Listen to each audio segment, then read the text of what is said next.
I'm Nancy Showalter, and you're listening to Spirituality for the Politically Incorrect podcast.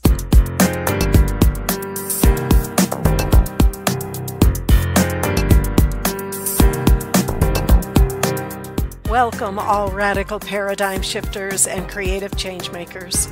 You who dare to create a better life and a better world.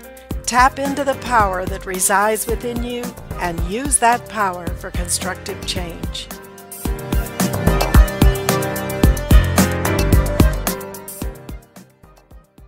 Hello and welcome to today's episode, The Hidden Key to Ending Destructive Habits and Addictions, and our special guest, Dr. Bill Bergman. Looking forward to this one because Bill and I met at the New Media Summit last month in San Diego, and I was so inspired when he talked about combining brain science, psychology, and the spiritual. So Bill Bergman, MD, is a magna cum laude, Phi Beta Kappa graduate of Amherst College and a graduate of Columbia University College of Physicians and Surgeons. He's a member of the International Fellows Program at the Columbia University School of International Public Affairs, and he's been involved in practicing holistic medicine and stress management for close to 50 years. So we're looking forward to tapping into hearing about that. After decades of family practice in New York City, he moved to Colorado, where he did extensive community health education, consulting for individuals in wellness centers, and served as the founder director of the nonprofit Rocky Mountain Resource Network. In 2015, he and his wife, Nina, moved to Naples, Florida, where he is now offering private stress management consultations. He volunteers as a health educator for St. Matthew's House and serves as a clinician for SignifyHealth. Welcome, Bill Bergman. We're so happy to have you here today. Well, thank you, Nancy. I'm very grateful for the opportunity to be able to share this information with you and your audience and just be of help to people. Well, we're very, very grateful for you to be here. And one thing we will touch on as we go through the program is that no-willpower approach that you talk about. I'm anxious to hear all about that. But let's begin, Bill, by just giving us a brief background about yourself and how and when did you come to specialize in the holistic and integrative approach to medical practice? Yeah, well, actually, I got interested in a nutritional approach to heart disease when I was still in medical school. And of course, I was at Columbia. It's a wonderful medical school. There's no doubt that the training that we get at these top medical schools is just so important when we're facing an emergency, a critical situation like organ failure, the heart or the kidneys, whatever. But I sort of early on, even in medical school, took an interest in why we get sick, why we get chronic disease. And chronic disease is something that, comes on over a period of time. That's the definition of the word chronic. Mm-hmm. And I began exploring even in those years, that was the late 60s.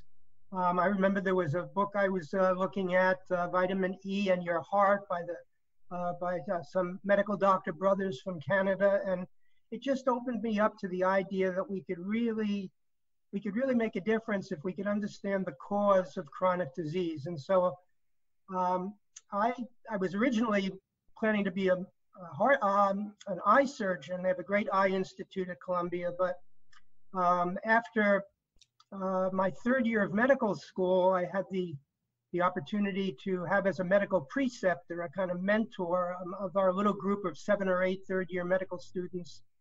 And he further kind of opened my mind to a more holistic worldview. He was a specialist in rheumatoid arthritis, but he was convinced, and he had research to support and his clinical experience working with patients over the years, was that a lot of the exacerbations of the arthritis were related to emotional factors. And so again, that kind of really made me change my career path from eye surgery to holistic medicine, what we now refer to as integrative medicine. Oh, that's great. That's a great story, because I think it's so important that our medical field really open up to the more holistic approach, because obviously traditional medicine doesn't solve everything. We know that. So that's wonderful. So obviously you got into this integrative approach. So what caused you to focus then on ending destructive habits and addictions? How did you get into that?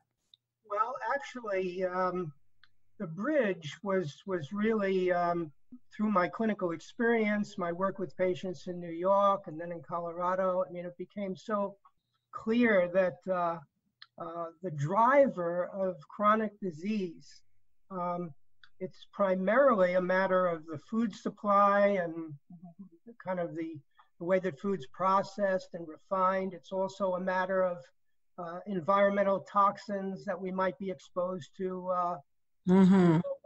But I also began to realize that stress was a key factor, perhaps even the most important factor in driving chronic disease. And now we have the science. I mean, that was back decades ago.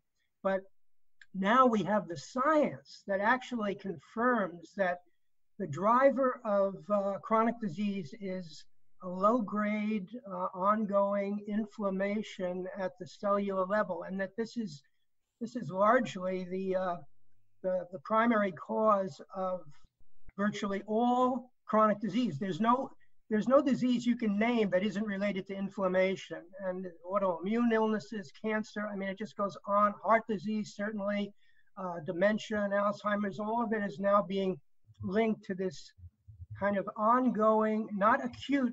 Acute means sort of sudden, like if you sprain an ankle or bruise an elbow. Right. But, this is a low-grade chronic kind of inflammatory response of the body to injury. And as I kind of worked with people and did more research on it, I became convinced, and also my own inclination was that I wanted to focus on the stress piece of that.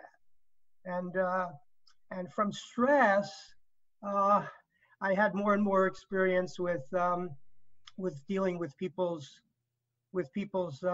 unwanted and destructive and unhealthy habits. And then I began working with St. Matthew's House in Naples, Florida. It's a wonderful nonprofit drug and rehabilitation center. And I just took everything I learned in holistic medicine and stress management and began to really focus on how we can end destructive habits and addictions. That's great. You know, when you talk about inflammation, do you subscribe to the concept that our thoughts, our feelings, our memories that impact us can be a stressful situation, as well as external stresses that we find in, like you're saying, in society, pollution, all these different things, as well as possibly maybe no one has the emotional stresses, at least acutely, but there can be actually structural stresses in the physical body itself. Do you look at it that holistic way, or how do you see that? Yeah, I see it very much the way you've just articulated, Nancy. I absolutely believe that when it comes to stress, we have to look at deeper issues around grievance, resentment, cellular memories through the impact. We know that the mind-body is one system. Actually, I say it's the mind-body-spirit. Mm-hmm. It's one total system. And we can't really we can separate things to understand them better conceptually. But in terms of the way they actually function in a human system, it's one integrated whole. And we can't leave out the spiritual side of it either. Now we're beginning to kind of move, as a medical culture, as a integrative medical and health professional community, to embrace not only the physical components of inflammation, but we're moving more and more to recognizing, as you've said, the kind of psychological, the kind of mind-body impact. And we're still not there in terms of the mainstream of holistic thinking around the spirituality, but to some degree we see it happening more and more. They're talking about meditation, and I'm talking about in the integrative medical community, they're talking about meditation, mindfulness, yoga, all these kind of mind, body, and psychological approaches. But it does go deeper than that, and I look forward to being able to touch on that through this interview.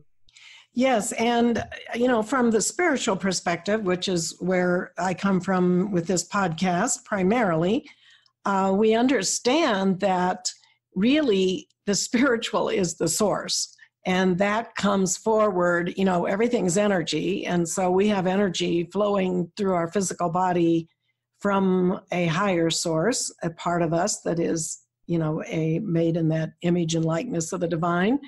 And without that energy, when that's withdrawn from the physical form, we have death.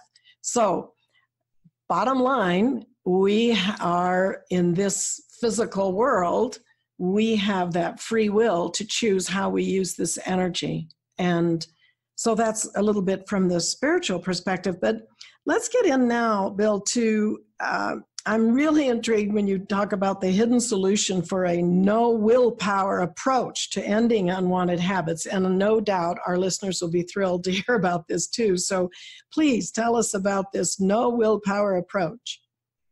Well, it's very important to kind of understand the anatomy of a habit or addiction.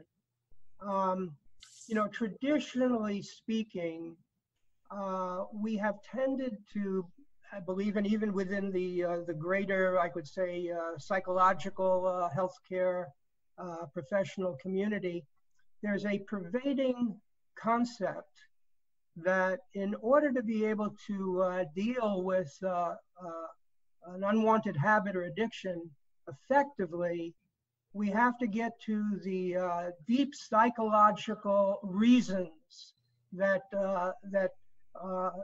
presumably are taking place within the individual that have to be addressed, have to be resolved before any success could occur in terms of ending the habit. And the fact is, otherwise it would be temporary, right? It could be just temporary. Well, that's the view of it. The view of it is we have to get to the root causes of why a particular person has formed this particular habit or addiction. Right. Now, it's going to be perhaps a bit controversial, but it comes out of the latest brain science, really, which is that this concept, this very prevalent concept, is not necessarily true. In fact, in most cases, it's not true that we have to delve deeply in order to be able to get to the cause of why a person formed a habit or an addiction and therefore help them to resolve those deep core issues. It makes ending a habit or addiction extremely complex. It makes it extremely, depending on how you're going to handle it, it could be extremely expensive. It's a long, grueling process, and a lot of times it doesn't necessarily work. It doesn't really help. No, I agree. I can see that. People can go into therapy for years and years, and it's still not settled. So tell us then about this brain science that is kind of disproving this concept. Yeah. Well, it gets back to this idea of the anatomy of a habit. And that has to do with the fact that for whatever reason, a destructive habit formed in the first place. And there are, of course, deep psychological and spiritual causes that could be and often are responsible for the formation of a habit. Once the habit is formed, all we need to do is understand the structure of the habit and how to be able to handle the urge or the craving which is responsible for the unwanted activity, which can be a physical activity. It can also, in the case of, let's say, there are unwanted psychological habits as well. I mean, if we have a habit of just thinking and seeing the world always from the point of view of the glass being half empty, I mean, that's a mental habit that can really kind of seriously interfere with the quality of our life. But yes. Mm-hmm. but certainly, whether it's a thinking habit or a behavior habit, it's always preceded. Once the habits form there's always before the activity, mental or physical, there's an urge, there's a craving to do it, to pick up that cigarette, to have that drink, to go on the internet and to gamble, or to just go to the mall and spend the day shopping, whatever it is. It doesn't matter what the form is. There's always preceded by an urge. Mm-hmm. So what can you do when there's that urge other than struggle or resist with your willpower? Well, that's the typical thing. The idea is that you either, kind of distract yourself, you learn about the triggers that presumably triggered the urge, you maybe, find some distractive activity that you can do, or you just fight it. You just white knuckle the urge. And well, it turns out that those methods really don't largely work. I mean, they work to a degree, but again, particularly willpower, it's exhausting. And if you're not, at the top of your game when you try to resist the urge with willpower, it doesn't not easily successful. Yeah, you might not win when you're not at the top of your game there. Right. Well, the thing is, because with willpower, we're kind of fighting ourselves. Right. But we think we're fighting ourselves. See, now this is where we get into the kind of spiritual aspect of this.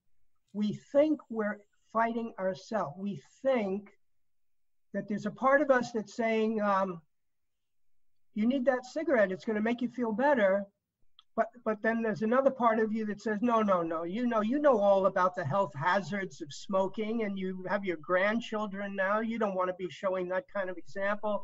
So you feel within you, and you actually can just about hear conflicting voices telling you to act on your habit or not act on your habit, and you're kind of like, you feel like you're resisting part of yourself, and that's why it's so exhausting.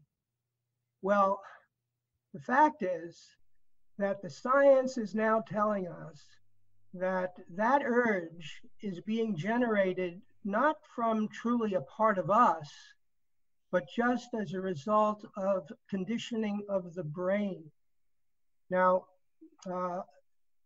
you want me to kind of go into this in a little bit more detail, or did you have something you wanted to say in relationship to this? I really would like you to talk about this brain science, like you're saying, that if there's something with the shift in our brain. Now, we know from a spiritual perspective, the mind, in many spiritual terms, is far greater than just the physical brain, which is the actual outpicturing, of Right. our mind. And so I think it'd be good to hear about this brain science and, again, the No-Willpower Approach. So Okay. I think let's do it. Okay. Happy to do it. So, well, basically, the brain is an unbelievable organ. I mean, it's true of every part of the body. Every part of the body, I believe God created out of love, and the body, every part of it is just a miracle of creation. I mean, even when you get down to the individual cell that makes up every organ, every tissue in the body, every cell is a miracle. I mean, it's unbelievable what really is going on there. I mean, I just, it's hard for me to believe that people don't see that there's a God, supreme being, however you want to refer to it, who's somehow behind all of this creativity. But certainly the brain is one of the most complex organs. And so, but what we can do from a practical point of view, because what we're trying to do here is we're trying to be able to clarify in very practical terms how we can end a destructive habit. And for that purpose, we don't necessarily have to become like really, really proficient in understanding every single part of the way that the brain works. We just need to grasp several key concepts. And one of them is that there's really kind of, we could say, a kind of two brains. There's the lower brain, there's the higher brain. Now, what is the lower brain?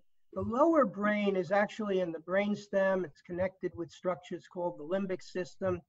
It's very, in evolutionary terms, it's a very primitive brain, this lower brain. Actually, all animals have it. It's identified kind of almost being reptilian. It's concerned with one thing and one thing alone, and that's survival. The lower brain is responsible, again, through very complex structures and very complex circuitry and neurobiochemistry. It's concerned with keeping us alive. It's concerned with the basic functions of the body, the heartbeat, respiration. It's a thing that just keeps us alive.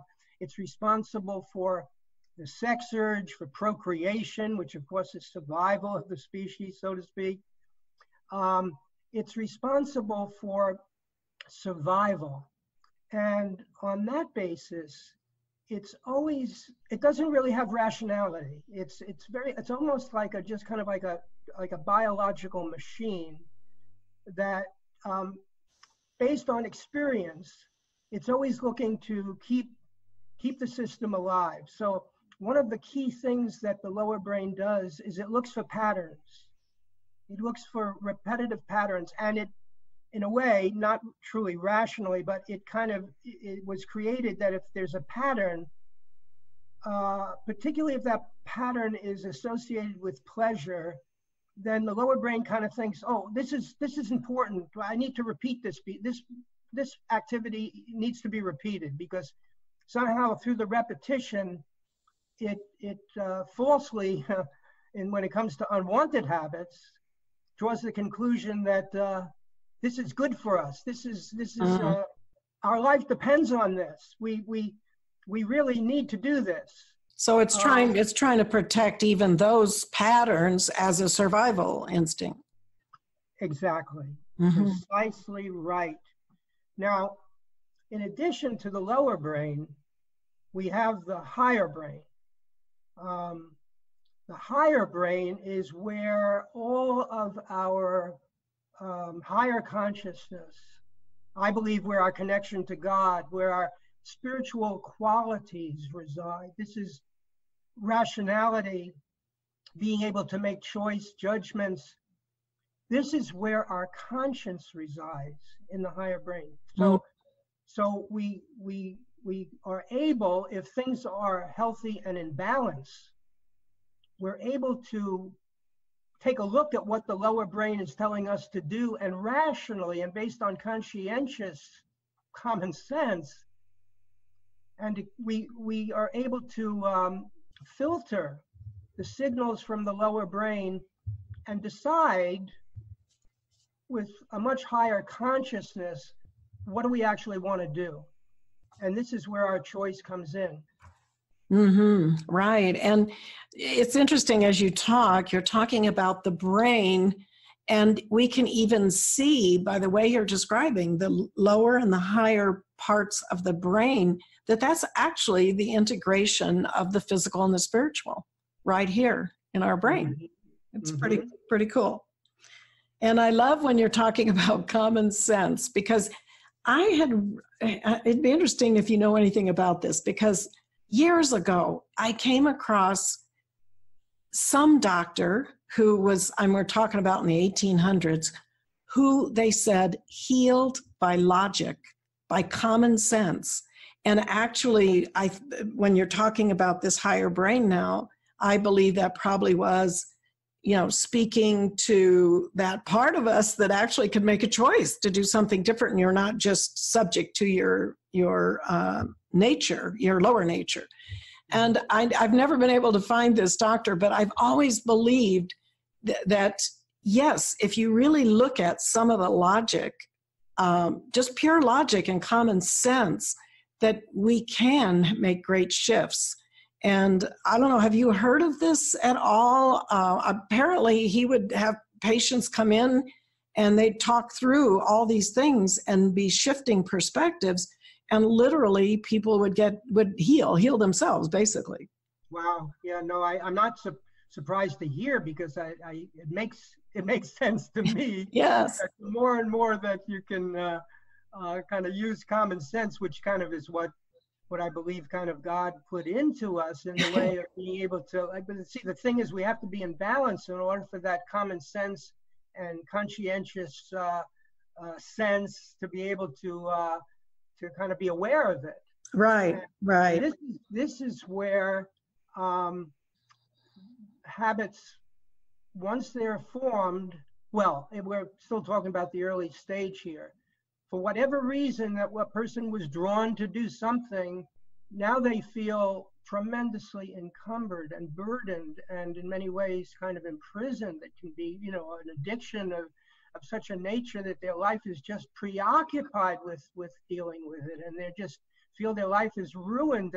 And here someone's, again, I want to be respectful of the mental health professional community, but many people in that community are telling folks with addictions, well, we've got to get to the deep psychological reasons that may have led to what becomes an unwanted behavior. But the fact is, the hidden key, the hidden solution to ending it lies right there in the brain science, that there's two different parts of the brain, and that higher brain is higher in the skull. The lower brain is lower in the brainstem.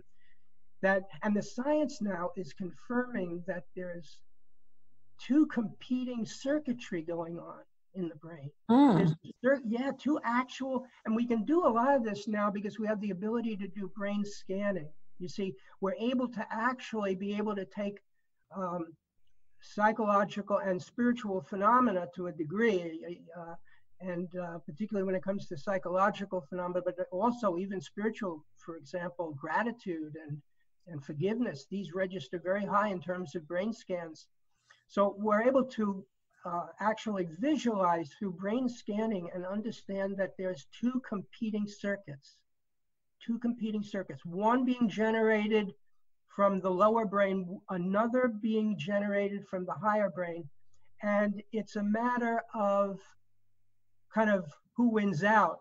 Now, right, I can see that. And this is tremendously exciting to hear you talk about this brain research and how it's literally proving the higher nature and then the physical human survival nature. And we don't have to function from the lower brain all the time. and what I'm hearing you say is sometimes like the habits, the lower brain is just sustaining these habits. And but from a spiritual perspective, and part of what I teach too is there is that higher part of yourself, that is obviously is working through that higher level of the brain, where you can choose something different. And we're not just subject to our nature like most animals on the earth are. They might be very intelligent and learn all these things, but basically they're still subject to their nature. And we actually have conscious awareness. We can say, I am, and we can put conditions after that and decree that we are something else.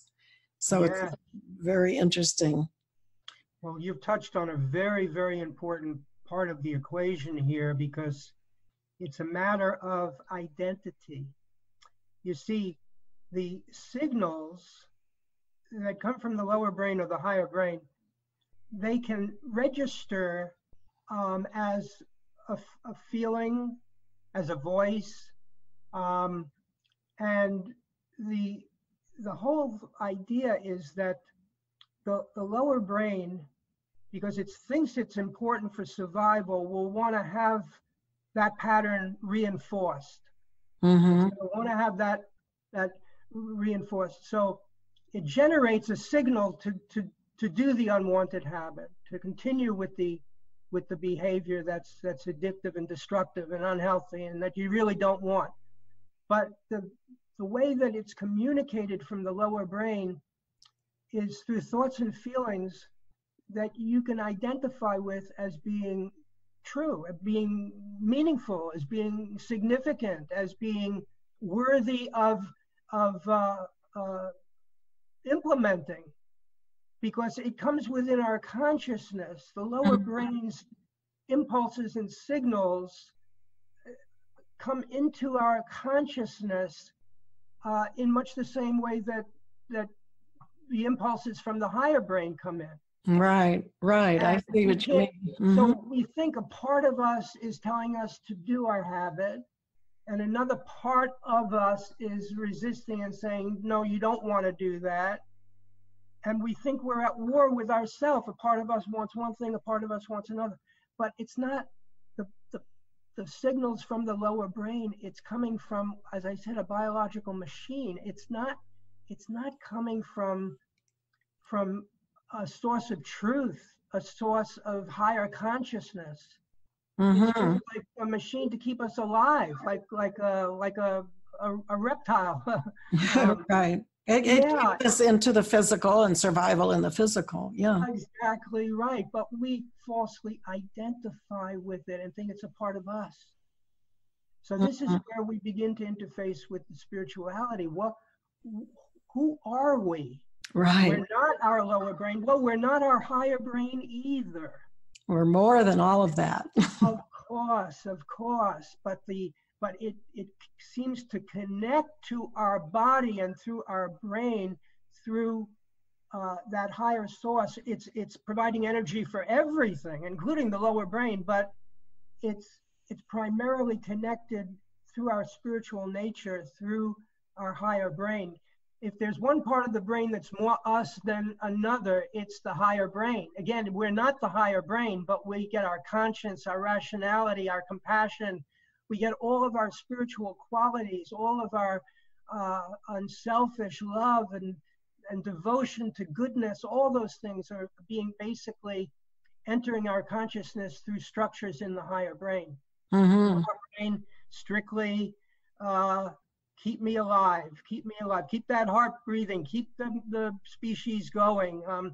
But we falsely identify with the impulse, with the signal, even the voice of the lower brain.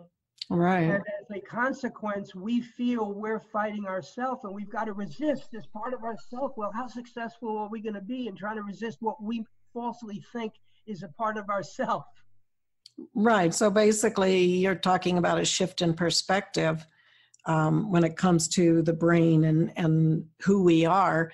You know, I have to bring in, because I have studied and taught a lot about, I don't know if you're familiar with the Institute of Heart Math out in California. Yeah. Actually, I did their program back in 1999. I'm licensed by Heart Math to actually do their program. Great. Yeah, I know a lot about Heart Math. That's great, Nancy. Yeah, and so you understand how they consider the heart as another brain, actually, that it is works in conjunction with the brain, that the heart has its own system. And from a spiritual perspective, this is where the higher part of us, the God within, that we've been told that the kingdom of God is within us and that we're created in that image and likeness. Well, that part of us, that I am presence, that part that signifies that we have conscious awareness of who we are and a greater awareness of who we can be and such, all of that energy, when it descends to us, it comes to the heart first.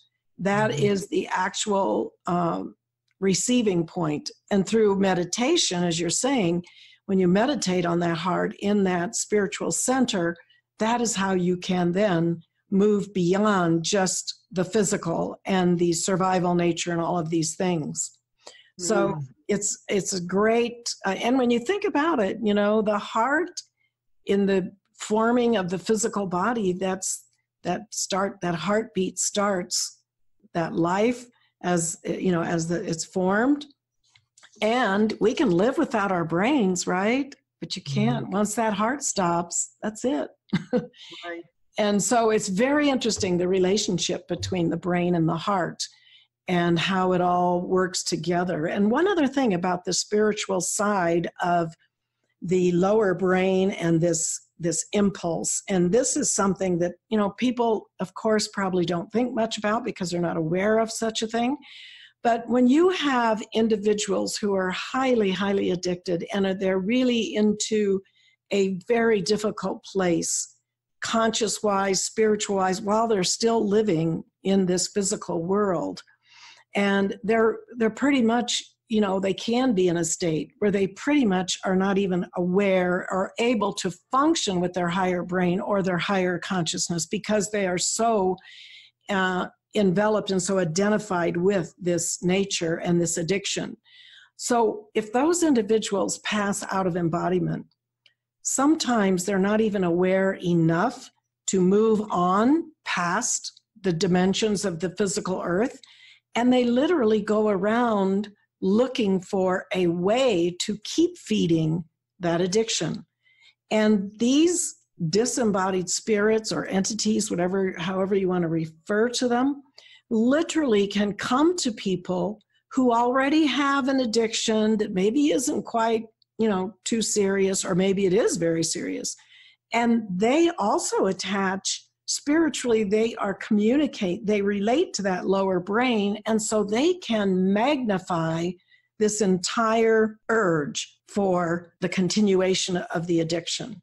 So it's another aspect to look at, how to understand, once again, like you're saying, that lower brain is not necessarily you. I mean, it's part of you, but it's not who you identify with. And so same way with these entities that can attach, they don't attach to your physical body, they attach to your aura, your energy field around the physical body. And it can be very difficult. And I'm just going to share one simple technique, since I'm bringing this up, how to help yourself. And a way that people can, if you're familiar with the aura, you can use your own hands to literally move through your aura and shake off any kind of energy of that sort. And you just start at the top of your head and you go down and you can just shake it off with your hands. You probably maybe have seen this done if you're on a spiritual search at all or path. Also, you can take a stainless steel knife and cut around your physical form and literally demagnetize energies around you that are really, truly are external to you. Yeah, well, I think that it comes down, one way that I've kind of conceptualized this to help people to understand is that it really comes, I think, one way of looking at it is it's a matter of power. Power. In other words, we have, let's say, for whatever reason, we find ourselves struggling with an unwanted habit or addiction. So then we want to be able to have the power to end it. Power to end it. Now, I kind of think of it in terms of three sources of power. One source is actually understanding the way that the brain is functioning, the higher and lower brain, and the fact that there's competing signals. Another way of understanding it is another source of power is the psychological. In other words, we can understand that we are human beings, spiritual beings. We are not these impulses from the lower brain. Our identity is of the highest magnitude. We can think of ourselves that way, and by thinking of ourselves that way and learning how to be able to increase that belief, that power of that belief, we more and more come in alignment with the highest source of power, our source, our origin, God. Right. And so the combination of spiritual power, of psychological power, and even the power of understanding the way that the brain is functioning, this creates a no willpower approach, because we're not fighting ourselves. You're not resisting something and fighting against it, which puts you in a polarity to that actual thing, actually. Exactly. In fact, the brain science is saying if we resist, now obviously we have to resist activities that could be dangerous to ourselves or others. We have to resist, but generally speaking, when it comes to dealing with a destructive habit, if we're resisting, if we're fighting it, we're actually putting attention on it, and that increases those negative circuits from the lower brain, because our attention is there. Mm-hmm. So we don't want to resist it. We don't want to ignore it. Ignoring is another way of giving it power, because we're sort of like seeing it as something real, something is true, something meaningful that we have to like really resist.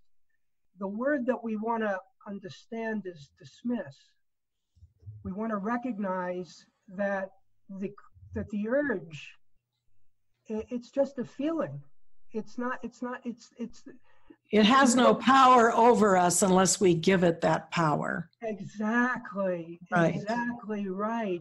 And so you don't ignore your conditions, whatever they are that you want to overcome, but you, like you're saying, you focus on what you want to be and to create or be in your life. But you have to deal with those conditions. But what you're denying is not the condition, but the power it has over you. Right. And this is why, in my work with people, I mean, there is a group of people who, they tell me their experience, that they had a serious addiction to alcohol, smoking. I mean, it goes on and on. Whatever the form that the habit is taking, they were caught up in it. And yet at a certain point, they were free of it. Like often it might come from a doctor simply saying, your smoking is going to really kill you. And from hearing that, that's the end of it. And I often ask, or it can be, again, any kind of habit for that matter, it's like they stop doing it. I ask them, well, did you have an urge after you determined to stop? Well, yeah, I might, yeah. And it's very individual. Some people say, sure, there was still a lot of urges, but somehow I just never went back to the habit. Others, there weren't any urges at all. It's like it, and so it tells us we do have the innate capability. We do have the innate power. It's how we connect with that power. And the more, for most of us, it isn't going to necessarily be maybe a spontaneous end. We really do need to develop an understanding or insight as to the way the brain's functioning, the way that the mind is working in connection with the spirit, and through a holistic and integrative approach, we find ourselves with the power to dismiss the urge. Now, what happens neurologically? If you dismiss the urge, you don't act on the habit. By not acting on the habit, that destructive neurocircuitry connections from the lower brain, they weaken. Mm-hmm. This is something called neuroplasticity. Neuroplasticity, it's telling us that the brain is very fluid. It's not like when I went to medical school in the late 60s and they told us, boy, if you lose brain cells, that's the end. They just don't regenerate. We now know that that's not true. We get new nerve cells, neurogenesis. We get new neural connections. And the concept is neuroplasticity. And the good news is that if we don't act on the urge, and we don't necessarily have to be perfect with this too. See, that's another whole thing, the idea of, relapsing, Right. The point is at every moment we can have a fresh start. And if over time we dismiss the urge so that by dismissing it, we're not acting on it, we are simultaneously weakening that circuitry. And as a consequence, over time or suddenly or somewhere in between, that's the end of the habit. Now, we still are faced with all of our life challenges, all of our issues, all the things that maybe we do want to delve deeply into the past to understand, but we're not encumbered by the habit because there's no longer any urges. Right. Well, Without the urge, there is no habit. So liberating, huh? Well, at least then people can get on with their lives and improve their life and Right. think about what might have gone on in their earlier years, childhood, whatever circumstances they had, but they're not encumbered by the habit. Right. It's just like, as I say, it's just like it's in the way. Let's get rid of that habit. Means we have to learn how to dismiss the urge. Right. And so, yeah.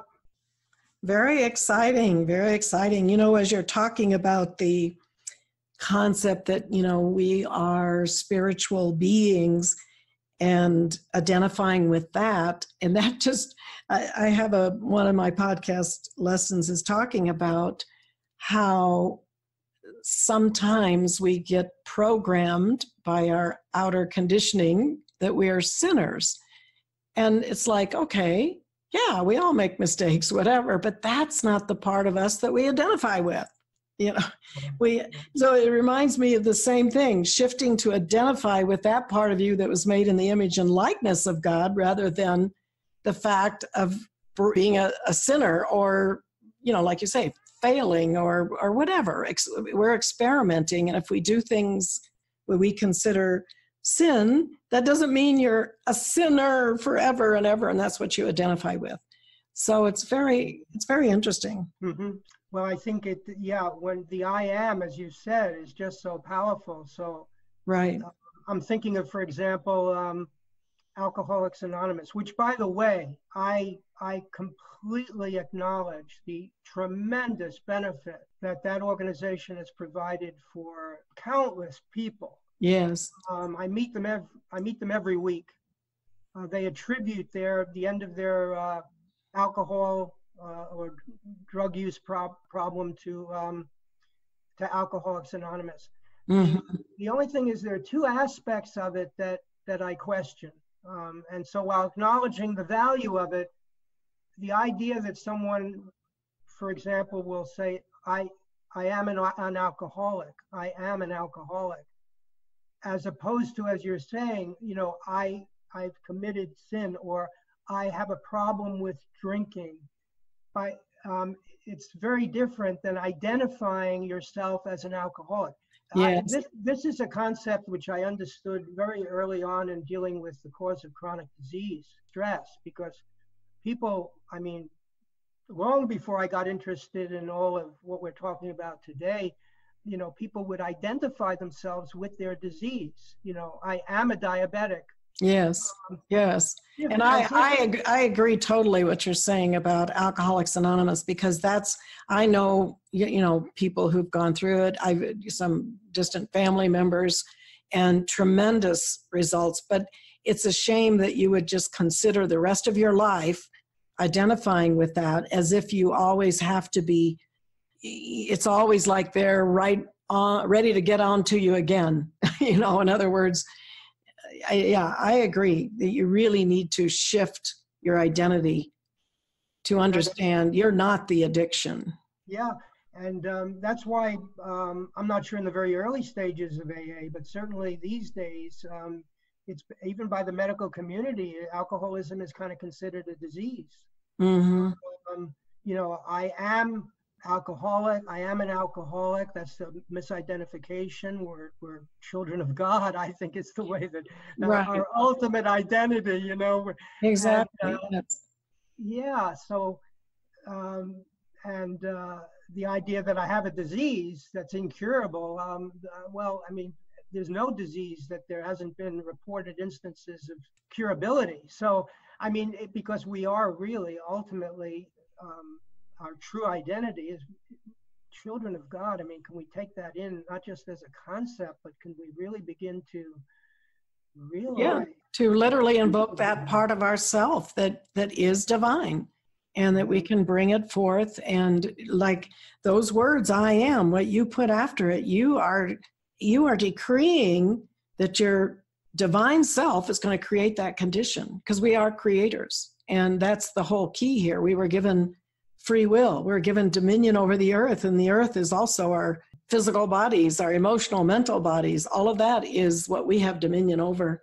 So giving up our power by decreeing and saying, I am, whether it's an alcoholic or whatever, like you're saying, is literally putting that divine power that is part of us into motion to create that condition. So that's a powerful concept to think about. And I've also worked with this concept of the power of decision. And I teach that because there's been so many people who do exactly what you were just talking about. They hear some kind of information or they hear some impetus that causes them to shift their perspective, and that's the end of their habit because they decide, that's not in my best interest anymore, I'm not going to do it. And you think, well, wow, but the power of decision, I've proved it over and over in my own life, not with addictions because I haven't had to deal with that, but with other things, when you just decide, okay, stake in the ground, this is it, this is the way it's going to be.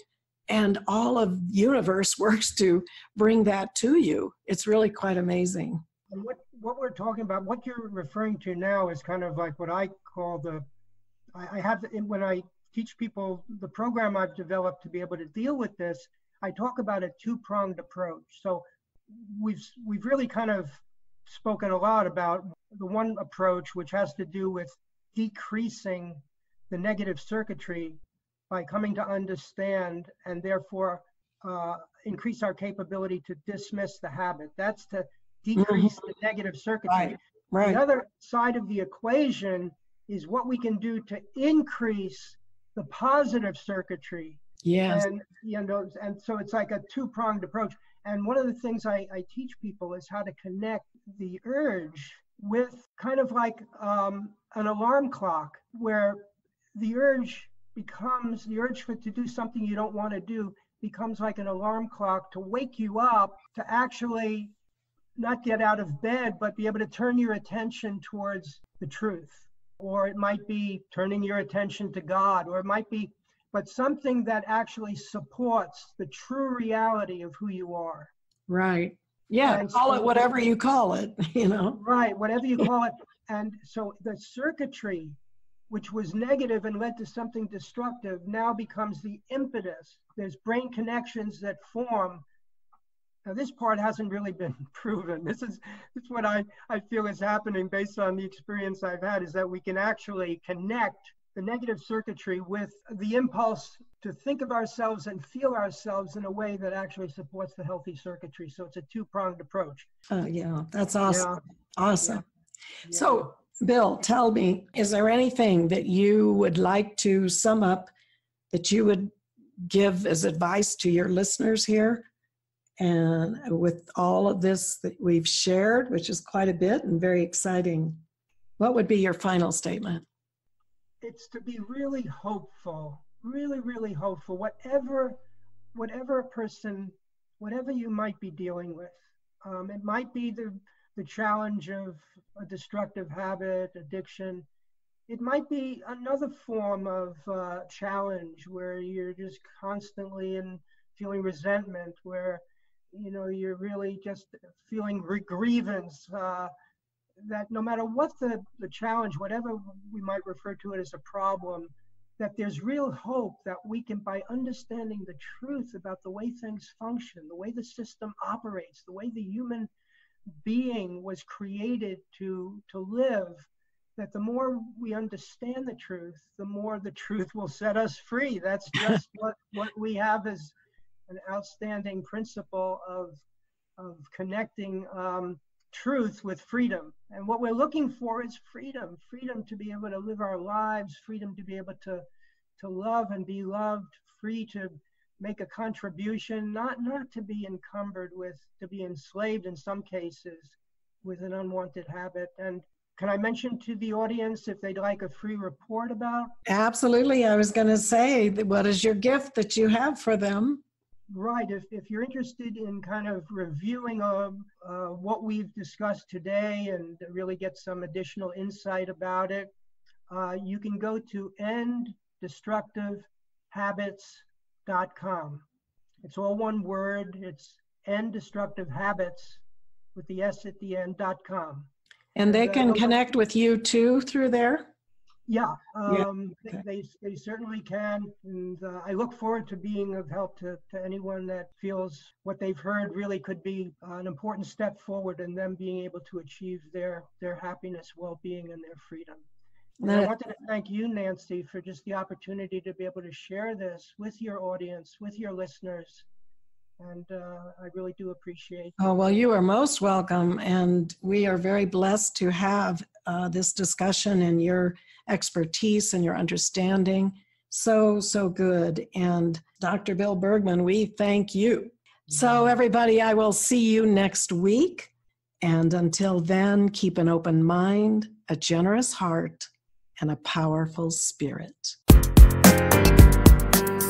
Thank you for being with me today, and if you enjoyed this episode, please subscribe, download, and comment. I'd love to hear from you, and your support is much appreciated.